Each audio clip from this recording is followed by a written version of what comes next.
Welcome to the Vandy Sports Podcast. I'm your host, Chris Lee. Our guest today will be Seabass of WNWS in Jackson, Tennessee. We originally did the interview in this podcast on Wednesday afternoon. We are airing it on Friday. Some things have changed. We have some things in our war room at vandysports.com regarding that. And please excuse a couple of technical matters. We had trouble with the internet connection, which caused a few seconds here and there of the broadcast to be left out. That's been a persistent problem on the podcast lately. I do apologize for that. I'm trying to get that corrected. With that said, this show is sponsored by the Well Coffee House, a Nashville area coffee house, providing fresh roast coffee along with house-made pastries, breakfast, and lunch offerings. There are 4 locations to serve you in the Nashville area. Those are Brentwood, Green Hills, downtown, as well as a location in Bellevue. We also thank our co-sponsor, Wellspire, Nashville's Learning and Development Center, which is located in the Gulch. Our news today presented by Sutherland & Belk, a family-owned injury law firm. If you or a loved one has been hurt in an accident, call Taylor or Russell. They're good friends of mine. That number 615-846-6200. See what your rights are and if they can help. The guest line on which Seabass appears, presented by Boll & Branch, started by Vanderbilt graduates Scott and Missy Tannen. I've slept on their sheets for years, and I swear by them. They are fair trade certified, which means they're made under safe conditions by men and women treated and paid fairly. Try them for a month. You can return them for free, but you won't want to. Once you get the sheets, try the mattress, which was voted best mattress of 2018. Go to bollandbranch.com. That is spelled B-O-L-L. Enter the promo code Vandy and get $50 off your first set of sheets. Straight from the physical therapy office back to the podcast, he is Seabass. You have been away from this for what, like a month now, I think? It's crazy. Time has flown. 2 to 3 weeks, man. I got to be honest with you, Chris. I don't know how you and the board have survived without me, to be honest. I don't know how we did either. I wondered that at the time. Man, it's great to talk to you. It's great to be back and doing this once again. It's been an experience. I'll say that. That's one of those things. It's been pretty painful, but onward and upward, my friend. I think most of our listeners know the story, but give us the quick rundown on that again, on where you've been and why. Well, yeah, I tore my rotator cuff. It was a 5.8 centimeter tear with a 5 centimeter retraction. The problem was when they got there, I thought I had done this in a martial arts event, but that was just the final straw. It had apparently been hanging by a thread. I actually had tore it a couple of years ago, and because of that, the tendon not being intact, it turned into fatty tissue, and so they weren't really able to do too much with it. So they got about 75% of it taken care of. But I'll be honest with you, my days as a UFC fighter are probably over with. Yeah, no more sliders for you this year either. No more for me, my friend. Well, that's too bad. Speaking of baseball, I got to sidetrack the podcast for just a second before we get to Vanderbilt. I was thinking of you the other night watching the World Series, which we are doing this late on a Wednesday afternoon. Of course, the series will be over, barring weather or something crazy, by the time this airs, which will probably be Friday morning because I've got Mike Baxter ahead of you. Sorry about that. But what I'm getting at, I was watching Juan Soto. I'm just amazed by that kid. And I'm thinking, all right, I want to ask you, if you could build a franchise the next, say, 12 to 15 years, and you can build around one of these 3 guys, are you going to take Soto? Are you going to take Ronald Acuna? Or are you going to take your boy Fernando Tatis Jr.? Oh, man, could you ask me an easier question? Exactly. That's by far the easy. No, that's an easy answer for me. It's not, and really, it's not close. Okay. It's Fernando Tatis Jr. There's no. You asked the question. Let me answer it. I did. But let me tell you why. Not only is Tatis a 30 home run type of guy, but you will not find a better defensive glove in Major League Baseball right now. His range is absolutely insane. And what he does on the base pads is rivaled by no one. He's the best base runner in baseball. And he's, 20 years old? Yeah, Yeah, but I mean, so he are those got other hurt, and two. that sucks. But So, yeah, but you're talking about a guy that plays shortstop, that is literally like, and I'm not going to hold that incident against Acuna. I mean, but I'll just say that play, and I like both those guys. Juan Soto is great, and the Padres tried to sign him. They're big in the international market, and they tried to sign him, but neither one of those guys has as many tools at that level as Fernando Tatis. They just don't. Now, you get to see him because they play for the Nationals in Atlanta, but tell the truth, Chris, how much time have you spent watching Fernando Tatis play? some I had MLB package this year, and of course he got hurt. So, yeah, I mean that's fair. I think that Acuna and Soto were barring injury or self destruction. You may be looking at this generation's Mantle and Mays. So, They're not better than Tatis. They're just not, Chris. I've seen all three of them play many, many games, and neither one of those guys, as awesome as they are, bring what to the table what Fernando Tatis brings. okay, fair I enough. watched the guy. Listen, put it to you this way: I watched the guy score from second on a pop up that should have been an infield fly rule, just barely, maybe 5 feet outside of the infield, and he scored from second base. Oh, I mean, he's something else, and I think this is a neat question. As a baseball fan, I'm glad we have this question because I think those three will be just phenomenal to watch. I hope none of them get hurt. Well, one of them already did. But, with Fernando, now durability could be an issue, and that's the only thing that I'm worried about, but it's because he literally goes out. If you remember the first time he got hurt this year, it was from doing the splits, trying to stay on the bag. I don't know if you saw that play or remember the play that I'm talking about, but the dude actually held on to the baseball and got the out, but did the splits. Yeah. Well, I'm looking at Baseball Reference. I think Soto actually had about the same WAR as Tatis in probably, I don't know, 150, 170 fewer at bats. So there's that too, which you probably get a little position boost by playing shortstop. But then again, he's shortstop, and you kind of earn that if you win the position. But anyway, for the sake of our audience and for the sake of you, because you've got to go, Okay. let's get to Vandy. I like Vandy. I know that you do. Man, the last time we talked, it was just a pit of misery. Yeah. So where I are you remember. now? Since there's been an upset that nobody saw coming. I never in my wildest imagination saw that coming. Where am I? I don't know. I'm not sure where I'm at. We didn't play a game the following week, and I think, especially given Hassan's injury, that's probably a good thing. It's one thing to see Mo Hassan do what he did in this offense, and for them to be able to move the ball up and down, not up and down the field, but, move it enough to get the win. That's one thing. But the one thing that I'm sure everybody else is talking about on the board and on the podcast, and they have zero idea where that came from, was the performance of this defense. And now, don't get me wrong, I'm sure it had a profound effect with Jason Tarver in the booth as opposed to on the sidelines, and I get all of that.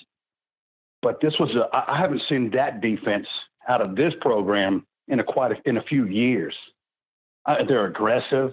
They did everything right, and I don't know where that came from because that's the same team that I've watched ritualistically get beat up and down on the line of scrimmage and really on all three levels of defense, and that simply didn't happen. And by the way, it's not as if Missouri came into that football game limping.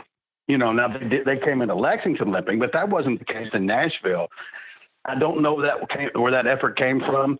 If it can be replicated, they can play with most teams. And I don't think they can beat the Floridas and the Georgias of the world and whatnot. But if they can replicate that effort, the Kentuckys, Tennessees, ETSUs, South Carolinas of the world are winnable football games.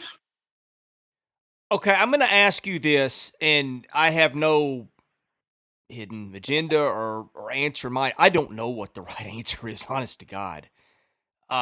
Where's this heading, man? And when I say this, I mean the football program over the next week to 2 years. That's such a hard question to answer, Chris, because we're talking about basing things on one football game. I don't think it's fair to base things on one game. I've never been more bewildered by performance than what I saw against Missouri when I thought, honest to God, I thought they were about to just fold. I think the first 6 games says a lot about Mason as a coach and their staff's getting guys prepared, but I think the 7th game also says a lot about that quality that we've talked about time in and time out of just when you think it is about to end. And honest to God, I thought after the UNLV game, I think I may have said this on one of the podcasts, I may not have. Somebody asked me, why didn't you have the usual post-game coverage after the UNLV game? Honest to God, I was coming home thinking there may be a coaching search like starting tonight or tomorrow based on some things I was hearing. And so I was like, nobody's going to care about me breaking down them just getting the tar kicked out of them on both sides of the ball against UAB when there may be a coaching search. And then that the next week. And then the backdrop of what we thought we would see and the fact that they've been awful on offense, you look up in them at least 1 week and you're like, hey, that looks like it could be a good defense. This has just been I have covered a lot of crazy stuff, and I'm not sure that this season – well, I can't say that. I just came off basketball too. This is at the top of the nutty scale. It's the top of the nutty scale because it doesn't make a lot of sense.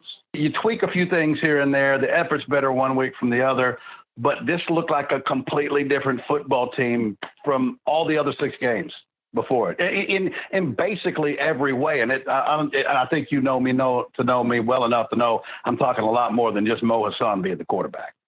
You know, I mean, in every conceivable way, this team believed in itself. It was aggressive from Jump Street. And again, I want to remind everybody, Missouri was not exactly backpedaling into this game. No. If there was ever a team that should have been motivated, it's that one. They were the only team in the East that was undefeated. So if Missouri came into that game giving less than its best or laying down, I don't know why that would have been. That's the other thing that just makes it so inexplicable. You know, and the game of football, look, emotion is wonderful, and it's great to come through smoke machines and hop around and chant it up and wolf it up a little bit, but that only lasts for a while. Then you've got to beat a football team. You know what I mean? And I think it was Derek Mason or maybe somebody else that said, and it sounds a little simple, but it's completely true. It's hard to win a football game. There's a lot of things that go into winning a football game, lots of preparation, and this team just did things that it hasn't done. I'll be honest with you, Chris, even in games that they were winning, like last year, like the Ole Miss game, they won that game. They still gave up, what was it, Chris? Like 600 yards in that game or something like that. Yeah. Something insane. They were still getting beaten all over the football field. Dude, they pimp-slapped a Missouri offense who was averaging, what was it, Chris, 38 points a game? Something like that, or held them way, way under their average and frustrated them all night long. Got pressure on the quarterback, kept pressure on the quarterback. I mean, you know, you think about it, Chris, you know, for the last couple of years, us getting to the quarterback has just been, you know, it's almost like, you know, we certainly didn't expect it. It's just a foregone conclusion that we weren't going to get pressure on the quarterback. And then all of a sudden, out of the blue, it crops up. And I'll tell you something else. You know, we can talk about the play of a lot of people, but you know who I really was impressed with? The interior defensive lineman of Vanderbilt. You know, Tidden Birchmeyer, I thought, played very well in that football game, amongst other people. But they did more than just like one or two players having a good game. They played well as a unit. I haven't seen that in a couple of years. Not against a legit football team. And I don't mean to pour cold water, but I mean, here's the thing, because I've said, you know, before the season, I said, look, I think that you could see the defense surprise in the second half because it's young. The schedule gets easier.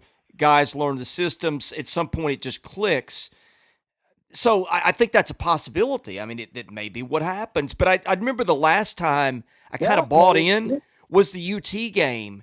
And now maybe that was just a weird aberration because UT had I mean, God knows with those guys what's going to happen. I mean, the last year and a half, they've been all over the map. They're playing really well right now, and that may be what Vandy gets in a few weeks too. I remember this time last year thinking UT was going to destroy Vandy. We know how that turned out. And then before that, a couple weeks before that was the Kentucky game.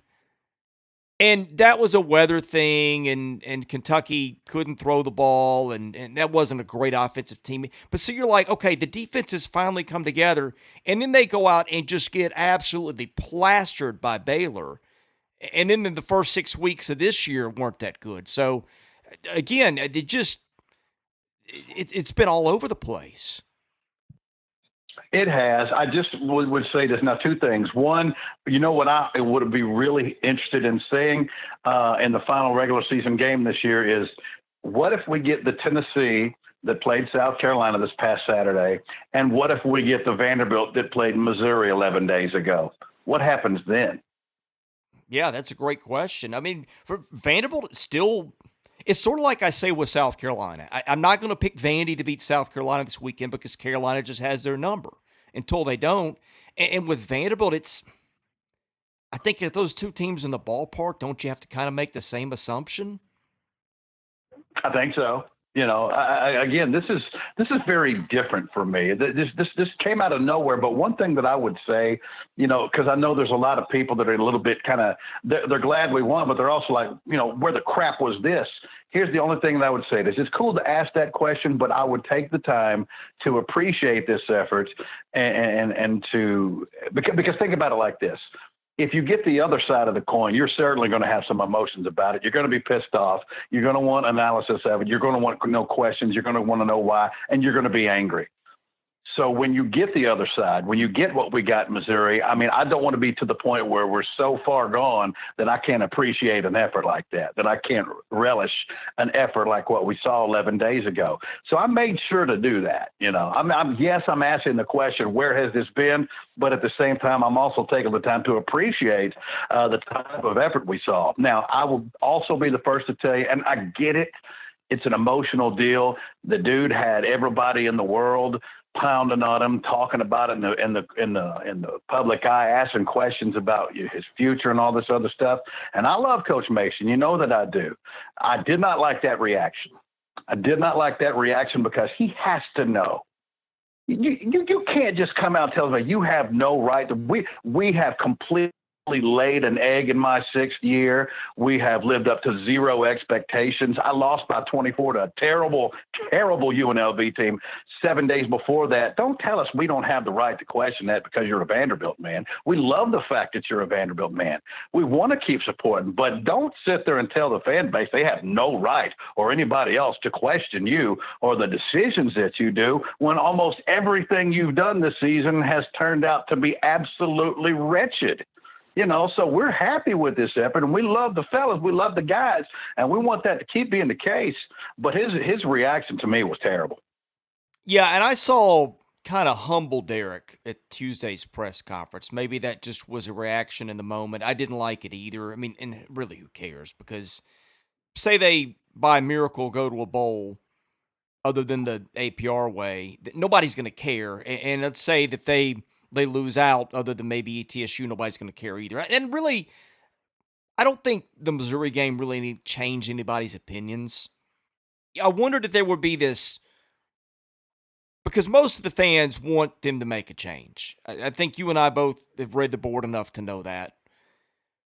But there wasn't this reaction of, oh, shoot, we won. Maybe now they have to keep him. It was, hey, I'm glad for him that they won. And this feels good. It's been a while. Doesn't change my opinion, but let's celebrate it for a while. I thought the board reacted pretty well to that. I did too. Missouri's past us now, and it's time to, you know, I'll say this. I wanted to play again. I wanted to keep the momentum going the next week, but I think all things considered, I'm cool with that bye right there. You know, it's given them an opportunity to focus completely on South Carolina. We saw South Carolina 4 or 5 days ago, and they got it handed to them by a UT team that was ripe for the pushover. And I'll be real interested to see. Now, I know I hear you. You've said it many times, and it's true that South Carolina, sometimes teams just have your numbers. But you know what? It's 60 minutes between those white lines. Vanderbilt shows me what they showed me 11 days ago. It is not out of the realm of possibility that they could go into Columbia and beat a team that won in Athens, Georgia this year. Hey, after what happened against Missouri, all bets are off. But seriously, do you have any opinion on where this is going? I mean, how does this season end? I don't What know how I happens next can. year? I don't know how I can. Okay. Yeah, I mean, you know what I mean, Chris? Because nothing's happened since then. Yeah, I mean, I know that sounds like an easy cop out, but they have, it's great if you get a great performance, but great teams, let's not go there. This is not a great program, but good, consistent teams are just that. They stack it on top of efforts like that. I haven't seen them do anything since Missouri. So, I mean, that may sound like a cop out, but it's hard to answer that question because they haven't played again. If they come out and I get the same exact type of effort and it's just not quite enough, in Columbia, okay. All right, I'll live with that. If I get the stuff that I've seen a couple times this year, i.e. the UNLV game, then where am I at? And then I'm right back where I was. And then that effort from Missouri just makes me angry, to be real honest with you. But I'm not copping out, but it's hard to answer that question right now. How about we do the mailbag before you go? Okay. Our mailbag. Before we do that, Chris, yes. I haven't had a chance to talk to you about what we saw. And I understand he got hurt on one of, by the way, the young man from Missouri. For my money, he is not allowed to play until Mo Hassan's allowed to play. That's the way that I would handle that. That was about one of the crappiest plays I've seen on a college football field in a long, long time. And I got to tell you something, Chris. I ain't got nothing against Barry Odom, but Missouri, over the last couple of years, I have seen them, and especially their secondary, make some of the cheapest shots that I can remember any Division I team taking in a while, and it keeps being them. And I don't think that's by accident. Yeah, I don't know what to say that. I've always had a lot of respect for Barry Odom. My buddy Gabe DeArmond at the Missouri side, Gabe's probably my closest friend in the journalism business. And Gabe and I talk a lot. I know Gabe knows Barry really well and has known him for years and thinks a lot of him. Usually character flows out of a head coach, and he sounds like a guy who's got it, but there seems to be a disconnect there. Yeah. The last couple of years, some of his players on the defensive side of the ball have taken some pretty crappy shots, and that shot at Mo Hassan was just wrong. That wasn't an accident, Chris. That was completely intentional, and there's just lines you don't cross. There's things you don't do on a football field, and what that cat did was wrong. And to me, if Mo can't play, he can't play. If I'm making the rules, he's not playing. Oh, I agree. And it's funny. I mean, in the midst of this NCAA thing, and we won't go into that today, but the amateurism stuff, it's like Lance Goulburn can miss 6 games for a $10 extra benefit parking pass, and guys can miss whole seasons, but a guy like that misses 1 game for something that's way worse than that and just dirty. And yes, it was dirty. Speaking of which, that's a great point. I asked this question of Norman Jordan, and Norman didn't quite take the bait like I thought he would. But, man, we've seen a lot of dirty plays the last couple of years. Just think of the games Vandy's involved in, okay? Let's go back. The Hassan hit was dirty. And I'm not saying these are necessarily bad. Sometimes guys do things that are just bad things and make them terrible people, but it is what it is. The Hassan hit was dirty. Go back to the end of last year. Ladarius Wiley getting knocked out was definitely dirty. I think Keyshawn Vaughn thought that him getting knocked out of the Tennessee game was dirty because right after the game was over, he tweeted a middle finger image and put UT after it, which got deleted. So you know what he thought. The Florida game, there was a dirty one in there, wasn't there? Of course, you had the whole sideline thing. Yeah, there was definitely a dirty. I mean, that's been a lot of dirty football. And who knows, maybe Vandy's had a shot or two in there, too, that we didn't catch. But, man, that's a lot of stuff just in the last calendar year.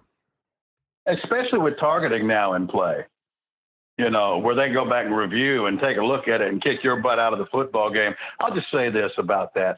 Look, you hear people say that, I'm this type of person, but when I put a football helmet on and get on the field, I'm morphing into this other person. And I was halfway like that. But it was never to the point, nor should it be, where you take a shot like that, because I believe that does reveal a certain amount of about your character. Because when you do something like that, kid, because he knew full well the capability of what could happen with a hit like he did. A good person, somebody squared in, and they're not going to do that. If they can't beat you, they're just going to try harder, but they're not going to put your career and, frankly, your health on the line to knock you out of a football game. If I can't beat you, I'm just going to try harder. What I'm not going to do is take a shot that could end your football career. Good people don't do that. I'm sorry. It's an absolute character reveal in my mind. Well, you're probably right on that. I was probably trying to be too kind there, but. And I'm thinking back, somebody brought up like the dirtiest hits they'd ever seen involving Vanderbilt. This was on our board, the one where the Arkansas kid hit Krause, and somebody said that kid's now in jail. So that sort of proves your point if that's true. And then I think the worst one ever. What's that? That was the punt return. Yes, the punt return, like which I had totally forgotten about. But the one I remember was Jordan Matthews' sophomore year, where the safety for Georgia just took his head off 20 yards away from the play on an underneath route. It had nothing to do with the play. The ball wasn't going his way. I mean, if that wasn't dirty, I don't know what was. But here's what I'm getting to. Let's think about these things, okay? Who got hit in the Missouri game? The quarterback. The starting quarterback at that point. Who got hit against Tennessee? The quarterback. No, Keyshawn Vaughn, best player on the field. Oh, I'm sorry. I thought we were talking about no. Just follow me here. No. Okay. No. Follow me. Oh, okay. Who else got a dirty shot in the Tennessee game? I don't remember. You're going to have to tell me. It was Ladarius Wiley, who wears the same number as Keyshawn Vaughn on a special teams play. Behind the play after it was over. Yeah. It was like it was on an interception or something like that, wasn't it? No, it was a punt return. It was behind the play on a punt return. Who got? Right. That's right. The Florida, I cannot remember what happened in the Florida game now, but what I'm thinking, Jordan Matthews, of course, the best receiver that ever played at Vanderbilt, the common denominator is we're not talking about hits that happen with insignificant players. That's why I think more of this is dirty and intentional than ever gets discussed. Right. I think the one that sticks out to me, and God, Chris, I probably have it wrong, but I want to say the one that I remember was a hit on. Oh, Chris, forgive me. Jared Hawkins. I was going to say that it was on Jared McGrath against Kentucky on a sideline hit. If I remember, it might have been. It was against Kentucky. It was a sideline, and I could have swore that it was Jared McGrath, but I know it was a ball carrier that got lit up on an uber dirty shot by one of the Wildcats. No, that was Jared Hawkins. No, maybe Jared McGrath got hit too, but I still remember that one because I remember sitting in the press box watching that, and the whole Kentucky sideline just erupted in celebration, and that's before the NCAA really cracked down on these things. And Jared Hawkins wasn't at the level of those guys, and maybe I'm searching for patterns that don't fit, but he was their starting running back. So, right. Anyway, yeah, I think Hawkins, you're absolutely right. I think the penalty's not enough, man. And I don't think it is coincidental. Maybe I'm creating a conspiracy theory that's not there, but my gut tells me you listen to some people talk about the stuff in football that nobody really talks about publicly. My gut tells me that there's sort of a calculated risk. Okay, we might lose this guy, but they lose their best guy, their quarterback or whatever. And I suspect it is, well, heck, Greg Williams, you had the bounty gate with him several years back. I bet it is more prevalent than it's talked about. Oh, I guarantee you that's the case. Now, but the only thing that I would say is, man, can you imagine that conversation? Can you imagine that conversation, you as a player and one of your coaches that you respect comes up to you and says, I want you to do something that takes this kid out, that hurts him bad enough that he can't continue?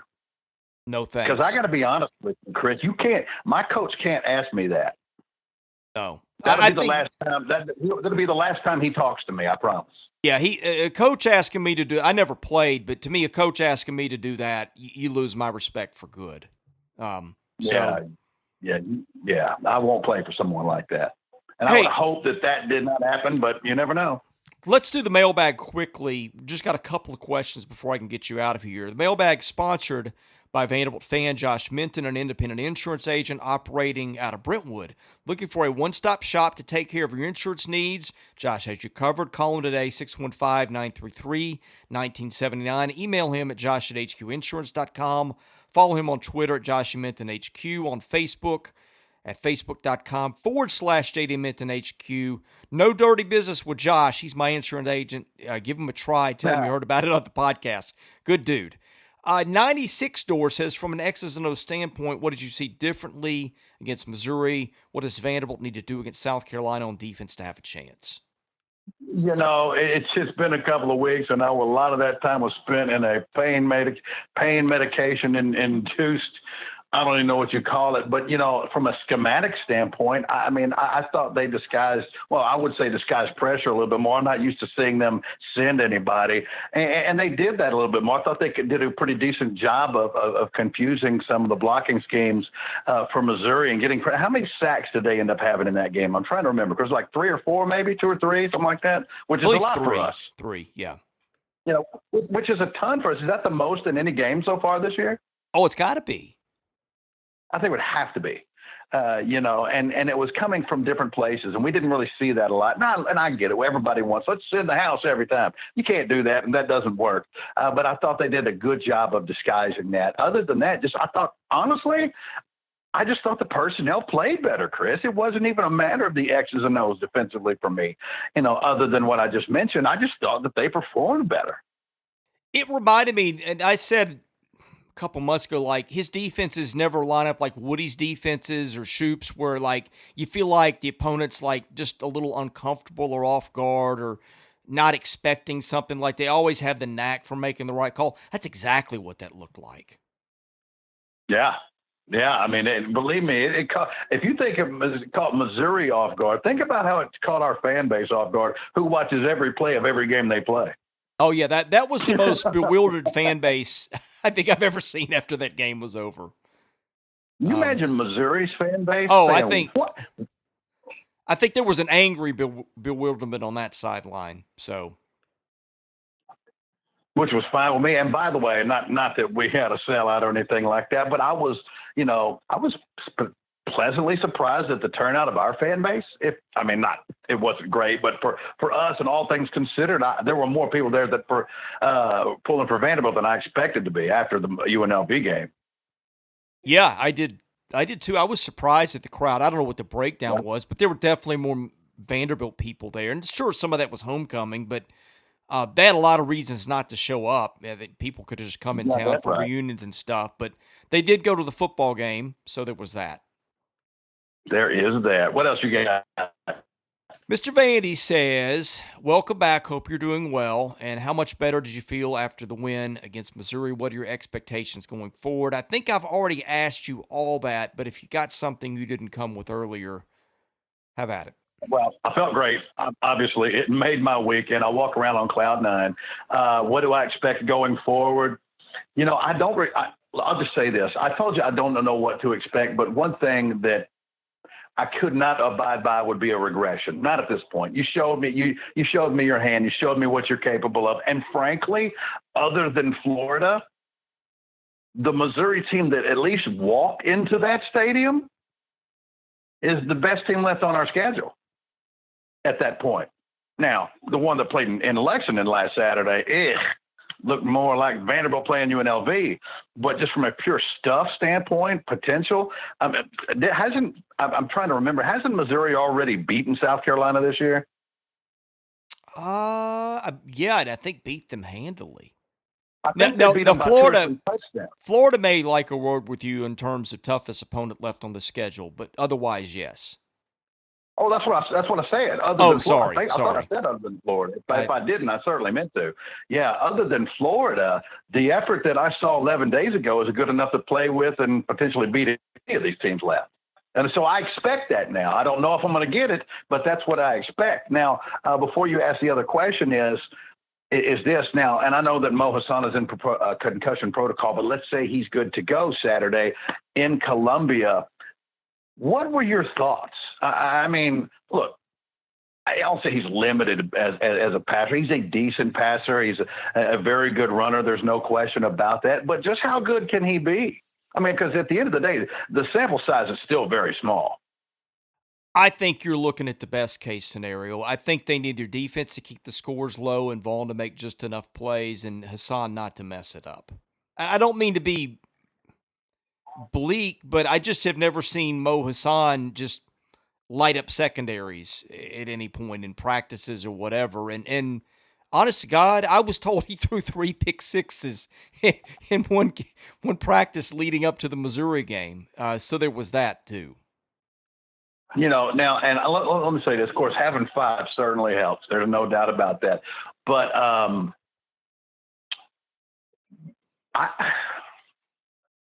don't know what we're going to get out of Mo if he's healthy and ready to go.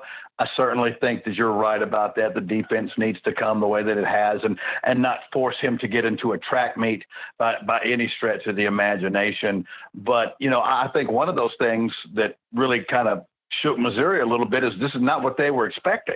I don't think they prepped for this, and it took them aback a little bit. But I will say this: I got to give credit, even though that pick or that pick that he threw made me want to throw my TV out the window at my house.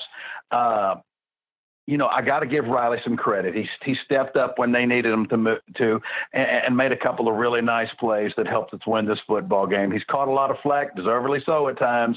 That pick was terrible, but I got to give it to him. He made a couple of clutch plays when we needed him the most in that game. Well, and the other thing, too, if I understand right, I don't think any of the other quarterbacks got a single practice rep all week leading into Missouri. I think it was 100% Mo Hassan. So that made it tougher for somebody else to come in at that point, too. But I want to ask you this,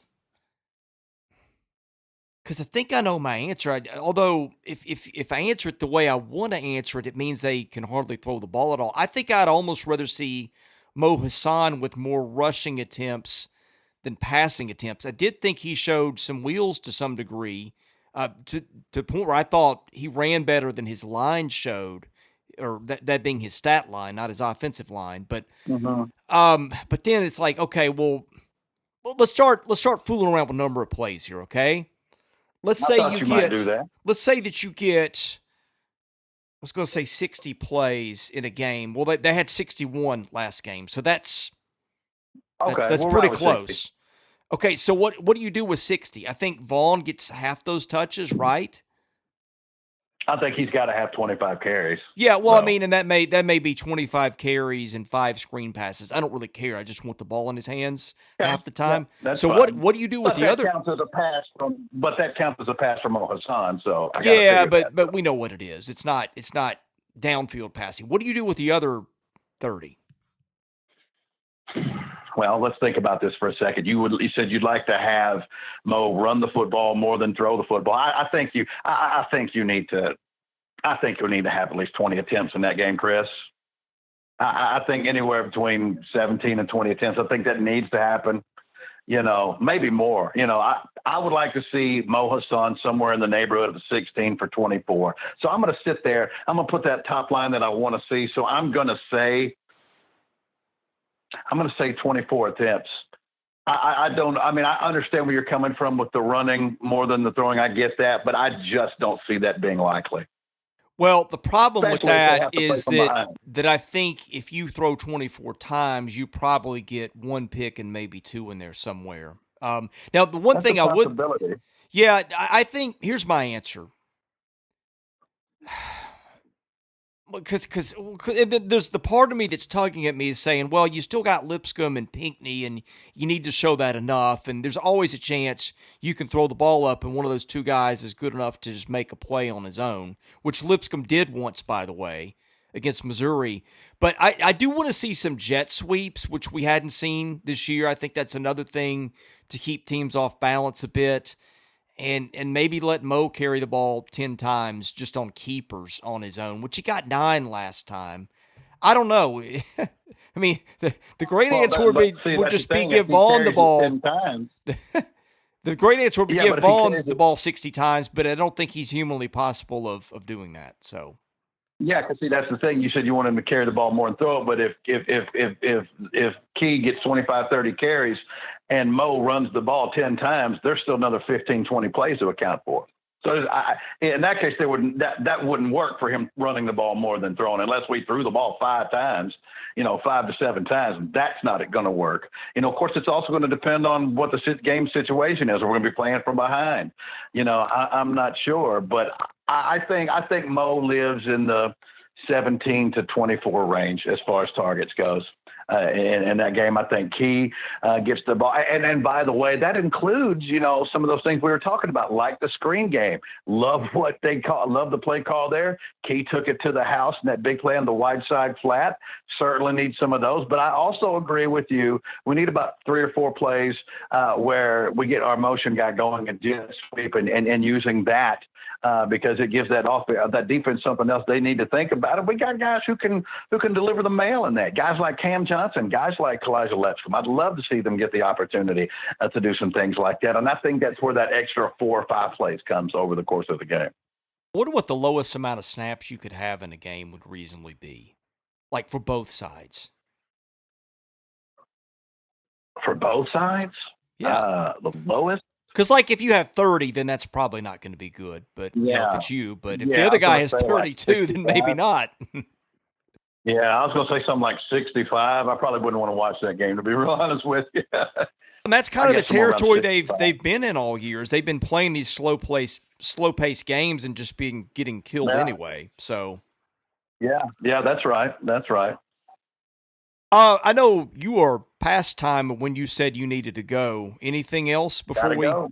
Okay. Oh, well, one last question from KT Doors. Have you bought your Jacoby Brissett bobblehead yet?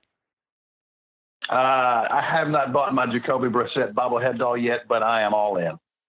All right. I'm all in.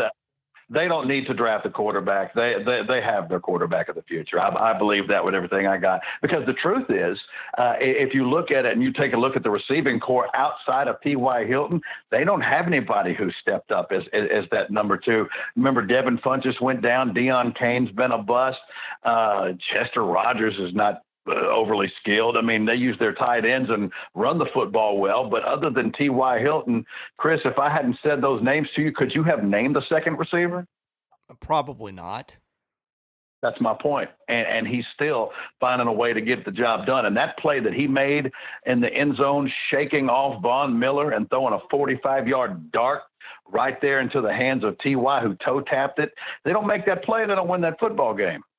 Yeah, I can't even they've got T.Y. Hilton, they've got the tight ends Ebron and Doyle, and who's the receiver that had the big game 2 weeks ago? I can't even think of his name. That sort of proves your point. The receiver that had a big game 2 weeks ago? Well, he's had a couple of big ones here and there. That's just you're talking about Zach Pascal. You're talking about Zach Pascal. I couldn't even think of his name, so there you go. Yeah, number 14, Zach Pascal. Yeah, that's kind of my point, Chris. I mean, everybody knows that the ghost is the target in the passing game, and depending on the tight end of the day, if it's 85 or 84, depends. But other than that, they don't have that number 2. And I'll be honest with you, this team has a first and 2 seconds next year. I wouldn't be surprised, and this is a great year for receivers, if they go pretty high for that. Plus, don't forget, they got the most cap space of anybody in the NFL. I think they'll make that move to look and find that complement for Jacoby and T.Y. in the receiving core. They were hoping Deion Kane and maybe Darius Fountain, the kid out of northern Iowa who's hurt and he's missing the year. But they need that other weapon if they're going to advance like they want to. My friend, I know it's past time for you to go. Welcome back. Yeah. It's great to have you back. I will buy you some Jenny's almond, whatever that was I ate the other day. Maybe next time. You are such a It's like I said, you think you know somebody, you have an opportunity, you're sitting there in Jenny's with beset by the greatest flavors of ice cream in the world, and you have an opportunity to pick cream puff or even gooey butter cake, and you go with brown butter almond brittle, which is good, but it is not on the level of a cream puff. I have a suggestion. Next time you go to the doctor, see if they can operate on your taste buds too. Wow. Do you know how often your taste buds change, Chris? No, I don't. Every 6 years. Wow. Okay. Well, every 6 years. There's a reason why there's things that you like as an adult that you did not like as a kid, because your taste buds change. Well, hopefully 6 years from now, you'll get the right set. You need to calm down. Oh, brother, it's a pleasure, man. It's seriously a lot of fun to have you back. Get well, and tell people where they can catch your shows and where they can follow you on Twitter. Thank you, Chris. You can find me on Twitter at CheapSeatsBash. You can find me online at WNWS.com. And if you happen to be in the Jackson area from Monday through Friday, 6 to 8 p.m., you can find me on the Cheap Seats on 101.5. He is Seabass of WNWS of Jackson, Tennessee. I am Chris Lee of the Vandy Sports Podcast. We appreciate you listening, and we will be back with more episodes again next week.